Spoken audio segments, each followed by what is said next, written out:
আজকে করব মুরগির মাংসের চপ। তার জন্য প্রথমে দিয়ে দিয়েছি কুচনো সিদ্ধ করে নেওয়া মুরগির মাংস, দিয়ে দিয়েছি সিদ্ধ করা কাঁচকলা আর সেদ্ধ আলু, কুচনো পেঁয়াজ, কাঁচামরিচ।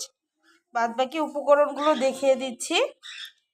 নিয়েছি বেশ কিছু ফ্রেশ ধনিয়া পাতা, আছে লবণ স্বাদ মতো, ধনিয়া, জিরা, পাঁচফোড়ন সব কিছু মিলিয়ে একটা গুঁড়ো মশলা তৈরি করে নিয়েছি পরিমাণ মতো হলুদ আর শুকনো মরিচের গুঁড়া। ব্যাস। আর বাইন্ডিংয়ের জন্য দেব অল্প করে একটু ডিম। সব কিছু দিয়ে এখন আমি ভালো করে মাখিয়ে নেব। আমি এখন হাত দিয়ে ভালো করে মেখে নিচ্ছি। আমি ডিমটা ফেটে নিয়েছি, প্রয়োজন অনুসারে আমি ডিমটা ব্যবহার করছি। আপনারা আপনাদের এই চপটা বানানোর যে মণ্ডটা সেটার প্রয়োজন অনুসারে বুঝে ডিম ব্যবহার করবেন। কারো একটাও লাগতে পারে, কারো অর্ধেকও লাগতে পারে, কারো বা আবার দুটোও লাগতে পারে। এটা বলে আসলে বোঝানো সম্ভব না। হ্যাঁ, এখন আমি এতে দিয়ে দেব কিছু চালের গুঁড়ি। চালের গুঁড়িটা দিলে এই চপটা খেতে ক্রিস্পি হবে। আপনারা বুঝতে পারছেন, আমি এখানে 2 চামচ পরিমাণে চালের গুঁড়ি দিয়ে দিলাম।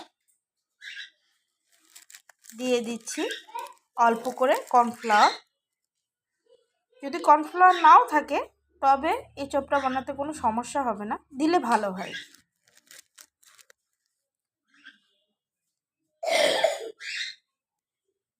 এখন আমার এখানে দেব কিছুটা সয়াবিন তেল। যদিও সয়াবিন তেল দিয়েই আমি ভাজবো, তবুও অল্প করে আমি এখানে সয়াবিন তেল দিয়ে নেব। আচ্ছা, সয়াবিন তেল দিয়ে আমি ভালো করে এটা মেখে নিচ্ছি। খুব ভালো করে মাখতে হবে। যদি ভালো করে না মাখে তবে চপটা খেতে ভালো হবে না।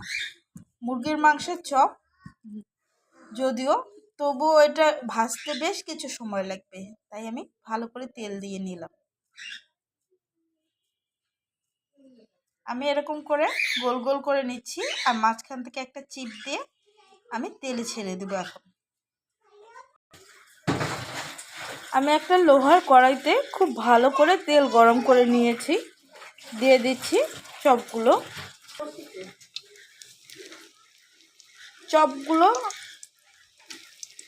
আমি একটু হাত দিয়ে শেপ করে রেখে দিয়েছিলাম। আমি যখন মুরগির মাংসটা সেদ্ধ করি তখন এতে গরম মশলার গুঁড়া আর আদা রসুনের বাটাটা দিয়ে দিয়েছিলাম, যার জন্যে চপে আর এক্সট্রা করে আমি এসব ব্যবহার করিনি। আমি ডুবো তেলে এখন চপগুলো ভাজবো। মাঝখানে আমি উল্টিয়ে দিয়েছিলাম, বেশ লাল লাল হয়ে গিয়েছে।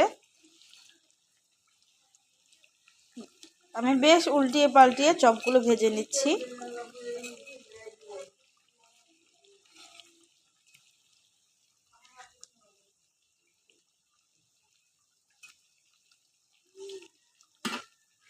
খুব সুন্দর একটা কালার এসেছে, কি সুন্দর একটা ঘ্রাণ ছড়াচ্ছে, বলে বোঝাতে পারবো না। সবগুলো আমার ভাজা হয়ে গিয়েছে। এখন আমি এগুলো তেল ঝরিয়ে উঠিয়ে নেব। এভাবে এখন সব চপগুলোই দেখুন এপিট ওপিট দোপিটি এক কালার এসেছে। আমি সবগুলো এখন উঠিয়ে নিচ্ছি।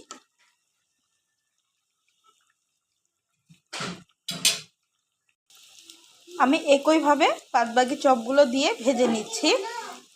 আর শীতের দিনে এরকম চপ, গরম গরম চপ বিকেলের নাস্তা অথবা পোলাওর সাথে, খিচুড়ির সাথে খেতে খুবই ভালো লাগবে। আপনি চাইলে সাদা ভাতের সাথেও খেতে পারবেন, এমনিও খেতে পারবেন।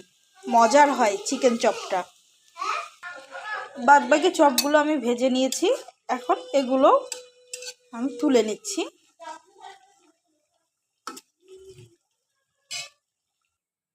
আসসালামু আলাইকুম বন্ধুরা, আমাদের এরকম চিকেন চপ খাইতে কেমন লাগে?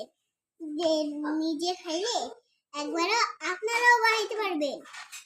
খাইতে চাইলে কমেন্ট সাবস্ক্রাইব করে দিতে পারবেন। আল্লাহ হাফেজ।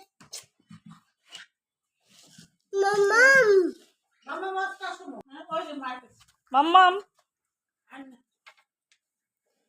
আমাদের পিচ্চিরা রিভিউ দিয়ে দিল, তবে বুঝতে পারছেন কেমনটা লোভনীয় হয়েছে। ভাজতে ভাজতে আপাতত অনেকগুলো পিস শেষ করে ফেলেছে। আশা করি আমাদের এই মজাটুকু মজার ছলে দেখবেন। আল্লাহ হাফেজ।